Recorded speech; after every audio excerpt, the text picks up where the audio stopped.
a diecast restoration on a 2006 Jeep Commander. But first... Alright, so before we start with this restoration, I wanted to talk about something. The 510 and the zoom in should be a hint. And this is about Datsunman Diecast. And this is the Hot Wheels for Hope movement. I want everybody to please go check them out and try to donate as many cars as possible.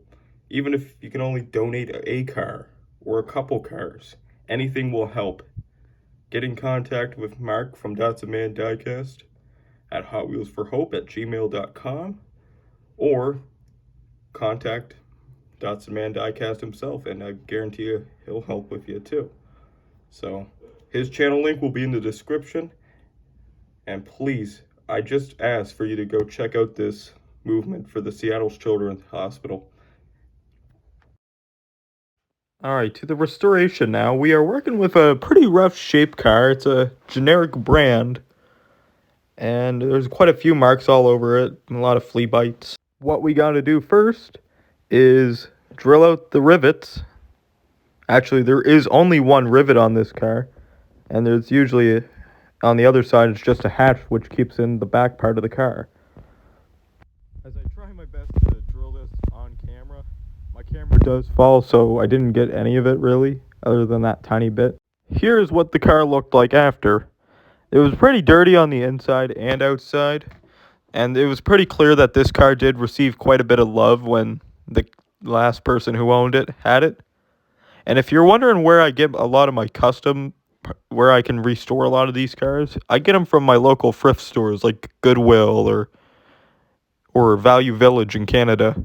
And right now I begin to start applying some paint stripper onto the car to get to that metal finish. I use D Super Remover, which is a new generation stripper and isn't really got as many of those toxic fumes as other paint strippers like Aircraft. After applying this, I let this dry for about 15 minutes to a half hour, and this is the end result of that. After using the paint stripper, I'm going to clean off the body a little bit more in places where the stripper quite couldn't get to. And then it's going to be time to go outside and paint this thing. But before I go and paint the car, I try to get a nice shiny finish to the car if I can. And now it's time to go to the paint area. It's not very fancy, it's just outside. I recommend always wearing a glove though when you do this, because you do not want to get any paint on your hands or fingernails or anything like that, because it can be really tough to remove. The paints that I use are usually your Duplicolor metal cast paints because they get a really nice finish, unlike some of the other paints that I use.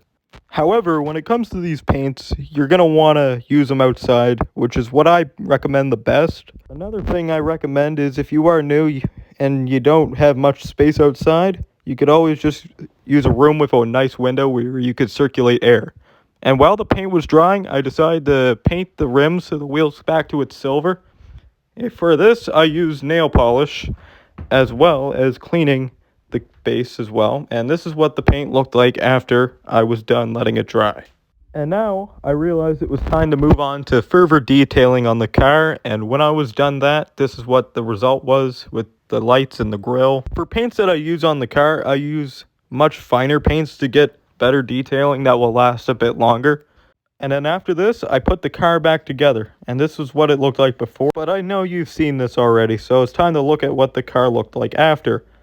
Boom! Wow. I think this looks so much better. I tried to find a blue or a color as accurate to the Jeep Commander as possible. I decided to use a darker blue because I did not have a black paint that I could use to put on this car and give it its original look. And what I used to put the car back together was JB Weld. That is it for this restoration. Please go check out Datsunman Diecast and Hot Wheels for Hope. The link will be in the description below. And that's it for now. Happy hunting. Stay safe. Peace.